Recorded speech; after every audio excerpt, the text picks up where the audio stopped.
Technology has now come to the forefront, especially with the introduction of STP and DMA trading by the Nigerian Stock Exchange.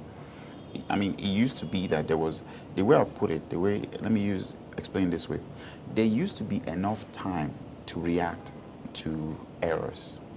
You know, the trader went to the exchange, they traded, you come back, then you process it, you do the back office stuff, and then if there are errors, you fix it before you send out the contract notes and stuff like that. But today, most of our clients now is now online real time. So if there's an error, there's literally no room to react. It's already happened, it's already gone. So our customers, the industry in general, in totality, now need technology that is super efficient, but not only just technology for the sake of gathering data, but that can process it and that can implement risk management in real time. So those are some of the dynamics that have changed recently, and that is, I believe, the place where we provide the most value to our customers right now. We pioneered cloud service in Nigeria and in the industry since 2007. That's when we actually started cloud services, and we had a number of our customers join at that point. And literally all of them that joined us at that point, they are still with us. So about 50% of our customers right now are in the cloud with us, which over 20 customers of ours, about 25 of them actually, are about in the cloud. Now, it's important not to underestimate what the facilities and the competitive advantage that the cloud brings. So one way of looking at it is this. I'll use an analogy. If you look at, say, you're a big industry, or you're a big bank, you tend to have your IT staff in-house, hundreds of people, providing support, providing infrastructure. You have to train them. You have all kinds of things you can do. You can have multiple branches and stuff like that. But if you're a small company, though, then you're stuck. First of all, you cannot afford those big IT staff that the big banks and the big industries have. Even if you do shell out a lot of money, it's difficult to get that talent. So what our cloud service does, apart from just providing the software as a service and removing the headaches, is that it takes care of what you might call the non-business needs, not non-business needs, the non-functional critical business direction that you're taking, so that it allows you to focus on your core business, which, like in the case of our customers, the brokerages and the asset managers, which is doing brokerage and asset management business. You don't have to worry about going to train or dealing with security and all that whole, enchilada of stuff that happens. So it's been a major boon. There was a time when our cloud services actually allowed one of our customers back then to become the largest retail operation in the country, growing from 3 branches to over 30, covering the entire country. So the cloud service that we provide allows our customers to become 24/7 operations. It means whether you're around or not, your business is running. It also means that you can potentially work remote. Your customers can be anywhere. And one analogy I like to also give you that we send out in one of our newsletters is this. So assume that there was a lot of rain, and then there was traffic, and your employee or you yourself, you couldn't make it to the office. All you need to do is go home, or even while you're in the car. We have enough good internet nowadays. Most of the time, you can log on and actually continue to do your work. You understand? So your customers are never left in the blind. So it increases your customer service perspective. It increases your profile as a 21st century player. And therefore, your customers don't feel the need to go to, quote unquote, the big banks or the big industries just because they feel you might not be reliable. Infrastructure is still a challenge. It's still a major challenge in our environment generally, and in our industry specifically. And there are multiple challenges that has to do with infrastructure. But I always say I'm a glass half full kind of person. Despite the challenges, though, a lot of progress has been made. So let's be clear on that. overall, there's been a lot of progress.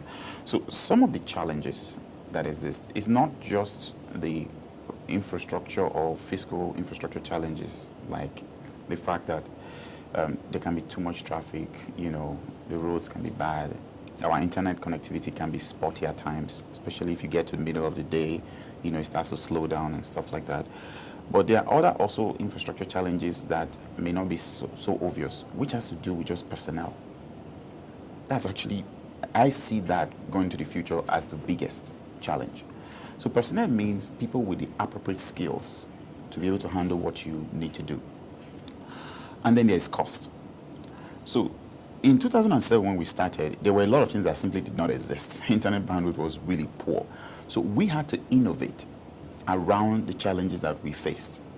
Poor connectivity, for example. So we had to build fault redundancy into our systems. The ability to actually fail and restart again and start from where you stopped, not from the beginning all over again. That's there. When it comes to personnel challenges, what we do in Infoware is that we actually have a very, very institutionalized training program. When we bring in new employees, for example, the first 3 months is just dedicated to training, to bring them up to speed.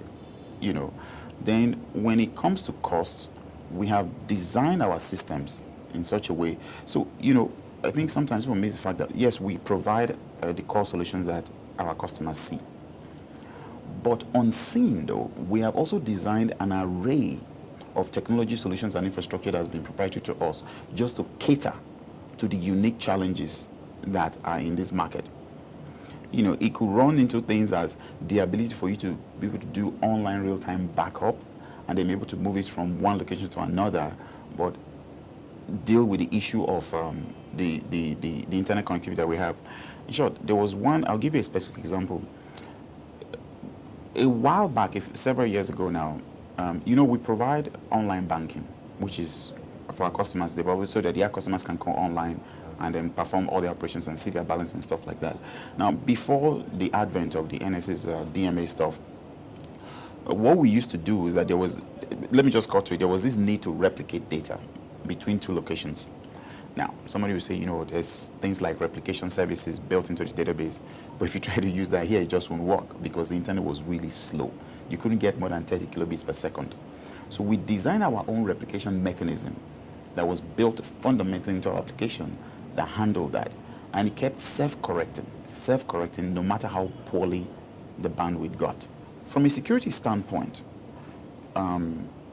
about 5, maybe close to 10 years ago, the primary means of hacking stuff was hacking either the operating system or at the operating system level. And at that point, people were very vulnerable because you didn't control that. But today, most of the operating systems are available. They've been hardened. There are still a few things that happen, but that's really where the issue comes into play. So it is now at the application layer that a lot of the hacking is happening. But beyond the application layer, if you really dig down into what has been a lot of the recent hacks, a lot of them are social engineering attacks. Social engineering attacks is where somebody in-house gets tricked into running some application that logs his password, and then that's now used to get in. So what we have done, we have attacked the idea of security, and we've never been hacked. None of our clients has ever been hacked, by the way. We've attacked the security problem from 2 aspects. One, by making sure that we deploy technology that is resistant, just innately resistant to hacking.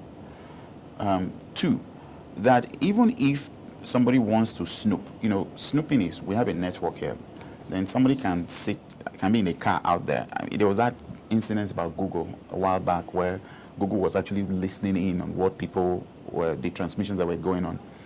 So first of all, you have to secure your network to make sure snooping is not that easy. Then the means of transmitting data between the client and the servers, in our case, is completely opaque. So we've done in such a way that even if you snoop, even if you go past the network security and you snoop, you're not going to see anything that is of use to you. So it's multi-layer. Then, in addition to that, though, one of the things we're also doing going forward is we're also trying to educate our customers on best practices to prevent hacking. And then those best practices gets inbuilt or inculcated into the implementation process. So security shouldn't be something that you do at the end of it, or you go and create a special committee. When you do that, you're setting yourself up for failure. Security should be embedded, ingrained. It should be exactly like you breathe. It should be ingrained into everything and what you do on a day-to-day basis. Actually, January this year, we started a plan to release an SME product. So it's interesting you ask that. So we'll make this like for you, like a scoop or a pre-release announcement. So for the SME space, our plan is really that, okay, let's step back a moment. What was the challenge with the SME? The challenges with the SMEs is that they have potentially a problem restricted to how they can grow. Because they themselves may not necessarily know that they need technology. You know, they might just think an Excel spreadsheet and all that can do. But there are all kinds of things you can do to enhance that growth.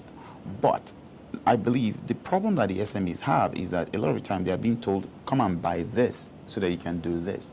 But they haven't seen the value yet. So we have a chicken and egg situation. Do you buy it first so that you can grow, or do you ensure that you have the growth potential clear before you buy? So one of the things we're planning to do is to solve that problem by creating a version of our application, a highly scalable version. So to be clear, remember that our software runs the largest investment banking companies right now. So our application is high scale, highly efficient. It just works. So we're going to take that and then package it in a way that SMEs can use, specifically, especially in the area of managing financials.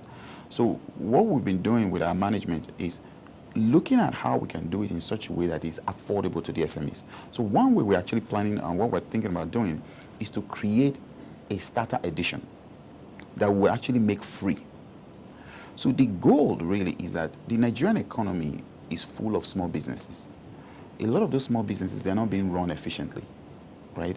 If we can grow that section of the economy, ultimately, it's not just a moralistic issue, it will benefit us because we expect that a substantial portion of that will grow big enough that they can now upgrade to a more commercial version.